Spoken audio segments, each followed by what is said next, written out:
Hello students. So today, after a brief introduction, we are going to start with the summary or the detailed analysis of an animal farm. I think you must have watched the video which I sent you and it might have proved helpful to you. So let's start with the main points in the novel. So the main character in the animal farm, from where it starts, that's the Manor Farm, as we were discussing. The name and the author is Farmer Jones, and it is a fable like story which is going around the rebellion of farm animals, and it is told entirely from the point of view of the animals, right? The story opens with Mr. Jones stumbling into bed. He's very much drunk, and he's just comes and he gets off to sleep after lots of taking excessive whiskey. And then we have the old major, from where the main thing starts in the novel. He's a well respected pig, and he calls all the animals together for a meeting. Old major जो है, he is the main character जहाँ से ये story शुरू होती है. And he calls all the animals, सब animals को बुलाता है कि आज एक मीटिंग करेंगे. And they are out in the farm. Mister Jones जो उनका मालिक है, he has gone to sleep and they gather around the big barn. बाहर सारे एनिमल्स गैदर हो जाते हैं. And old major tells them that he had a great dream last night.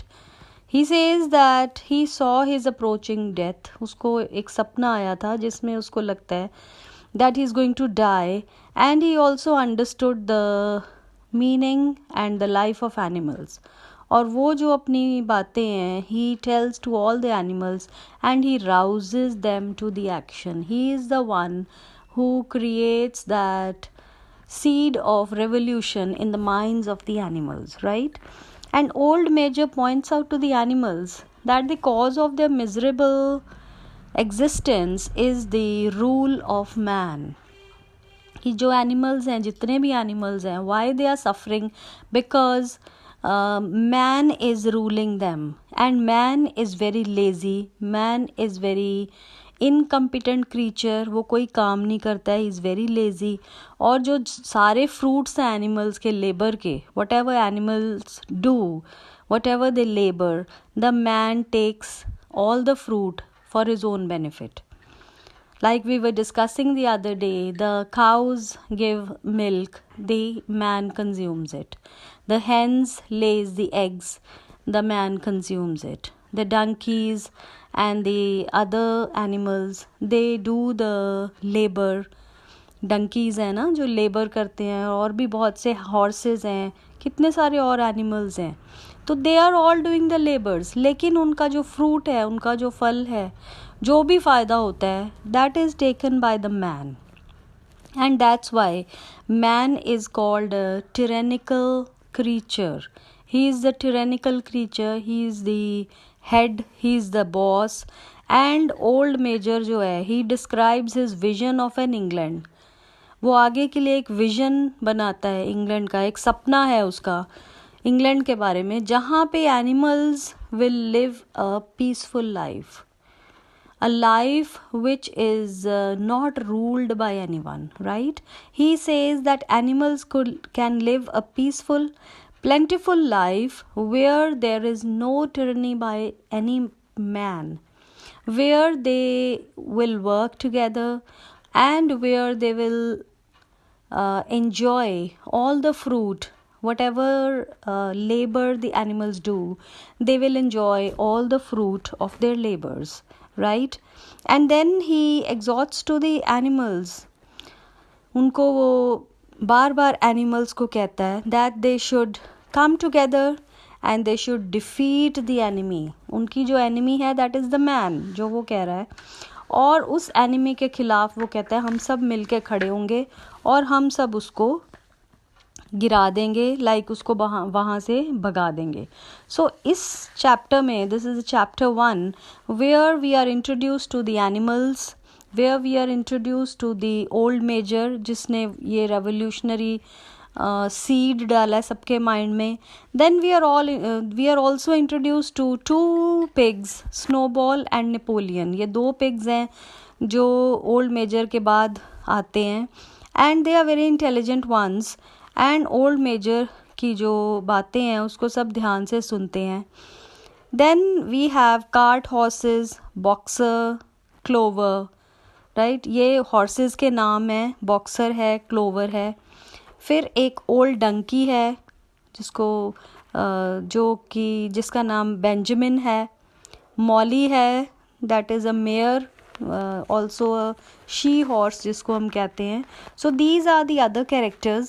And the wise pig जो old major है वो कहता है कि remove the man from the scene. He says man is the only real enemy we have. Remove man from the scene and the root cause of hunger and overload is abolished forever. That means he says कि जो only enemy है, जो real enemy है, वो animals की जो है वो man है. जो आदमी है he is the real enemy. And he says अगर आदमी को हम हटा देते हैं तो जो हमारा कॉज है कि हम भूखे मरते हैं, वी आर हंग्री, हमें बहुत ज़्यादा काम करना पड़ता है, ओवरवर्क करना पड़ता है. जैसे डंकीज़ हैं, बहुत ज़्यादा काम करवाता है आदमी उनसे. हॉर्सेस हैं, मेयर्स हैं, या जितने भी क्रीचर्स हैं, सबको काम करना पड़ता है. सो ही सेज ये जो तकलीफ़ है सारे एनिमल्स की ये ख़त्म हो जाएगी. Then he says man is the only creature that consumes without producing. कुछ प्रोड्यूस तो करता नहीं है आदमी, एग्स वो नहीं देता है, कोई और डेयरी प्रोडक्ट्स वो नहीं देता है. सो ये सारा कुछ तो हम कर रहे हैं, एनिमल्स कर रहे हैं. He says he does not give milk, he does not lay eggs and he is too weak to pull the plow. कोई घोड़ा गाड़ी चलानी है तो उसके लिए घोड़ा चाहिए, कोई सामान बहुत ज़्यादा हैवी चीज़ लोड करनी है तो उसके लिए डंकीज़ चाहिए, तेज़ भागना है तो रैबिट्स चाहिए. तो खुद क्या करता है? Man is not doing anything as per old Major. And he says yet he is the lord of all animals. Why he is the lord? Why is he the Lord? क्योंकि खुद तो वो कुछ काम नहीं कर रहा है. So according to old major, man is the main enemy of the animals. And उनका जो सॉल्यूशन वो दे रहा है वो कहता है कि आदमी को हटा दो और फिर कोई भी एनिमल जो है वो भूखा नहीं रहेगा, किसी को ओवरवर्क नहीं करना पड़ेगा, and we will all enjoy. और जो फ्रूट है जो आदमी खा रहा है, जो हम कर कर के दे रहे हैं और वो इन्जॉय कर रहा है अपने घर में, we all will enjoy together. So this speech which old major gives, it is very inspiring. It is very encouraging. The animals are really inspired, they are really encouraged, and they find that their minds will be so much relaxed if man is not there. वो जो troubled रहते हैं, उन पे इतना torture होता है, they are put into chains, they are put the hoofs are put, horses के वो जो डाले जाते हैं, सैडल डाली जाती है उनकी बैक पे, नाक में से रस्सी निकाली जाती है, डंकीज़ के ऊपर इतना ज़्यादा लोड होता है, वो सारी चीज़ें जो हैं वो ख़त्म हो जाएगी, right. So this is the inspiring speech which is given by old major. And then old major also says that we all should rise in revolution, and after man is gone we should all we should all promise that no animal must ever live in a house or sleep in a bed. कि हमने आदमी की नकल नहीं करनी है, उसको तो हम निकाल देंगे, but then after he is gone we will not copy the man, We are not going to live in a house, or we should not sleep in a bed like the man does. हमने कपड़े नहीं पहनने जैसे आदमी पहनता है. We will live like animals, जैसे हम पहले रहते आए हैं आगे ही भी हम वैसे ही रहेंगे. And no animal will drink alcohol or smoke tobacco or touch money or engage in any kind of business. ना कोई ड्रिंक करेगा, ना कोई स्मोक करेगा, टोबैको खाएगा. पैसे को हमने बिल्कुल इम्पोर्टेंस नहीं देनी है और हमने किसी तरह का कोई बिजनेस नहीं करना है. So these are the things which old Major emphasises कि अगर हमने आइडियल सोसाइटी लानी है तो हमने अपने तरीके से लानी है. And we are not going to copy any kind of things which the man does, right? And then, old Major, he tells the animals that they should all come together and they should all rise in rebellion when the opportunity comes. जब भी opportunity आएगी तो हम rebellion करेंगे, हम उस आदमी के against जाएंगे और हम उसको यहाँ से बाहर निकाल देंगे. So this is the plan, what they have it. And two pigs, as I told you, Snowball and Napoleon, they emerge as the leaders because old major dies and he is buried. सिर्फ 3 दिन के बाद जो है old major की death हो जाती है. And one song that is given by old major, that is the Beasts of England, which becomes their revolutionary anthem and battle cry. So this is the song which they sing. बार बार वो यही गाना गाते हैं, Beasts of England, which old major gives them, and all of them sing that song, and that song becomes a revolutionary anthem. जैसे कोई उनके लिए एक सीख होती है, बार बार उसको गाते हैं, and it becomes a very famous song. It becomes a part of their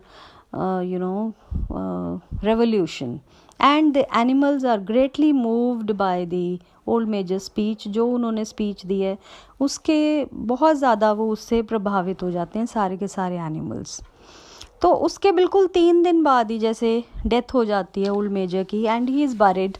लेकिन वो जो seed of revolution old Major ने डाला था, that carries on. The seed is not lost, it goes on and that seed is taken over by the 2 pigs, Snowball and Napoleon.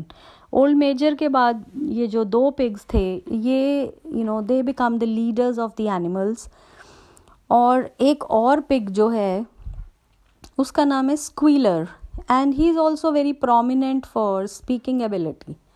तो जो भी चीज़ animals को समझ नहीं आती वो Squealer अपनी भाषा में उनको समझाता है. Like the animals are very innocent, they don't understand some things sometimes.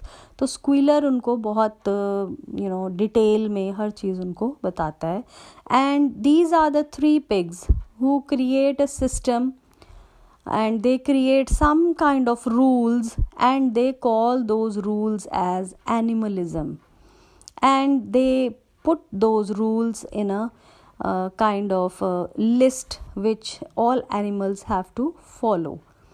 और जैसे ये लेस इंटेलिजेंट एनिमल्स हैं जिनको चीज़ें समझ नहीं आती, जैसे कि शीप है फार्म में, या जो एक मेयर है जिसका नाम मॉली है. Molly, we will discuss about Molly is a very fashionable kind of she horse, and she just loves to dress up and she doesn't think about revolution or anything. उसको ज़्यादा समझ नहीं आता है. So इस तरह के कुछ animals हैं who are less intelligent, who can't reason, who are little silly kind of creatures.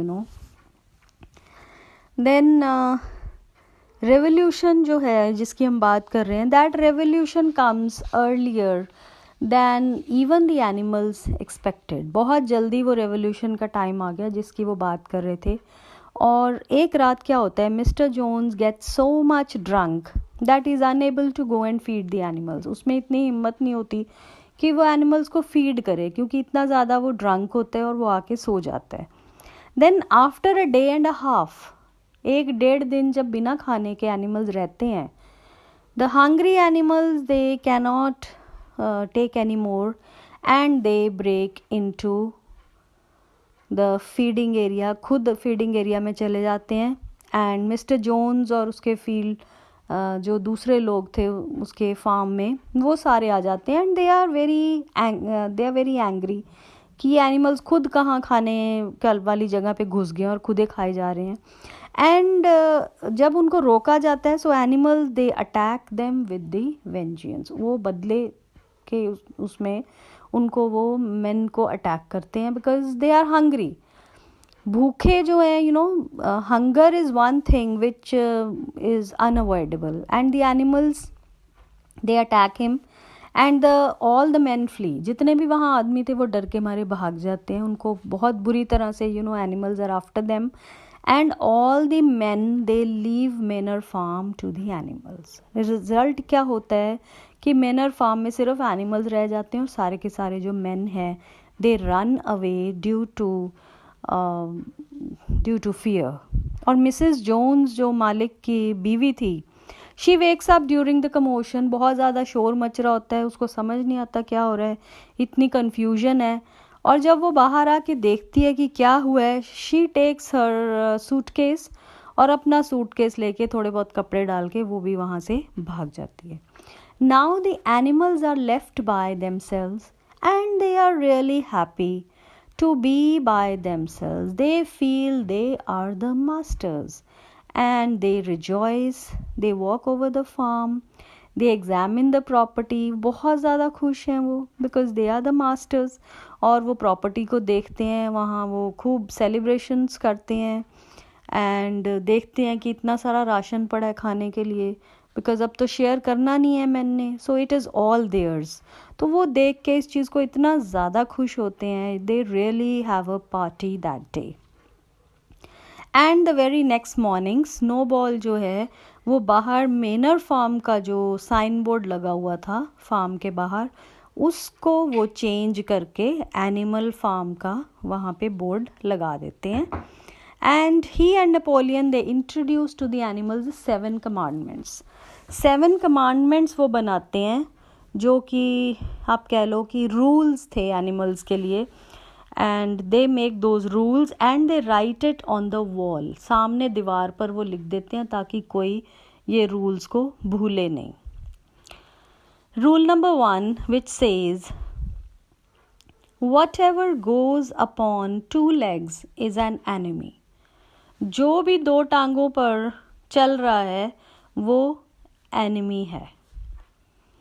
Second क्या है, whatever goes upon 4 legs or has wings is a friend. तो 2 legs पे तो बर्ड्स भी हैं, लेकिन यहाँ पे उन्होंने सेकंड रूल में इन्होंने क्लियर कर दिया कि जो 4 टांगों पे है या जिनके पंख हैं वो फ्रेंड है. सो बर्ड्स और एनिमल्स जो हैं they are all friends. Third commandment, no animal shall wear clothes. कोई भी एनिमल जो है वो कपड़े नहीं पहनेगा. The fourth one, no animal shall sleep in a bed. Bed में कोई नहीं सोएगा. Next, no animal shall drink alcohol. So alcohol या किसी भी तरह का कोई जो नशा है कोई भी एनिमल नहीं करेगा.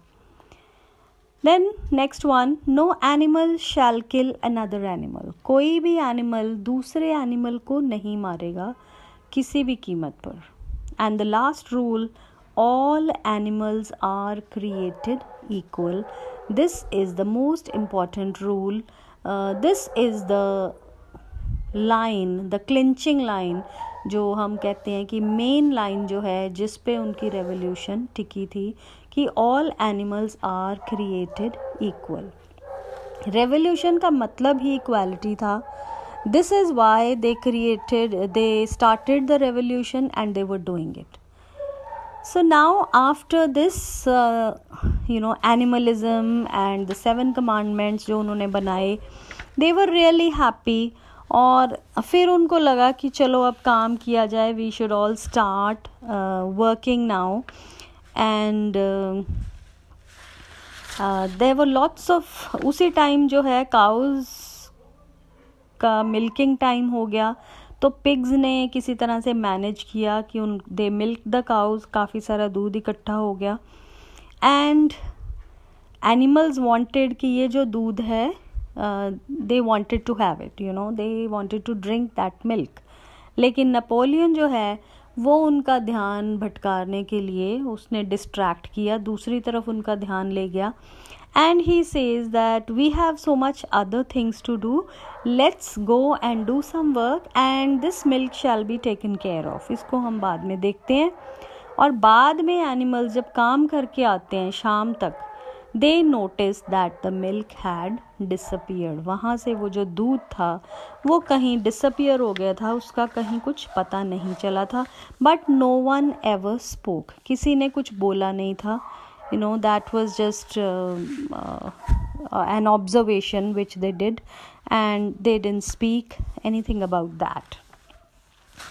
So when we analyze this chapter, and the whereabouts of the chapter, we see that this is a satire on Russian Revolution, and this is one of the best 20th century examples of allegory, जिसमें कि हम यही देखते हैं कि ये revolution जो है that was done by the animals, and old major जो है that is the central figure in chapter 1। पहले चैप्टर का जो सेंट्रल फिगर है that is old Major, and उसी ने ये सारा स्टार्ट किया था। फर्स्ट चैप्टर में जो है we get many examples about the animals, उनका जो स्टाइल है, how they live, how they behave, वो सारा बताया गया है। देन इन द चैप्टर 2 जो है रेवोल्यूशन अकर्स, उसमें जो अभी हमने डिस्कस किया, how Snowball and Napoleon they emerge as the leaders, और बाकी जो एनिमल्स हैं वो सारे उनको फॉलो करना शुरू कर देते हैं, and this is how the animalism and the 7 commandments, they are made in the second chapter. Now this revolution and these 2 chapters, when we read them, we come to know that the pigs slowly start taking over the other animals। हालांकि उनकी जो 7th commandment थी, जो last commandment थी, that said that all animals are equal, लेकिन जब हम आगे नॉवल पढ़ते हैं we see that the pigs start taking over. धीरे धीरे जो है pigs, because they are planning, they have a planning mind, they are more intelligent than the others, so उनको लगता है कि वो ज़्यादा इंटेलिजेंट है, उनको लगता है कि वो जो खाना है they need more to eat, and वो जो मिल्क है that is also consumed by the pigs, जो कि बाद में पता लगता है। So these kinds of things occur in the novel, and slowly and gradually the novel takes a turn, and they start with the politics, like we see animal politics यहाँ पे शुरू हो जाता है, which we will see in the novel ahead. So keep studying, keep listening. Thank you, students.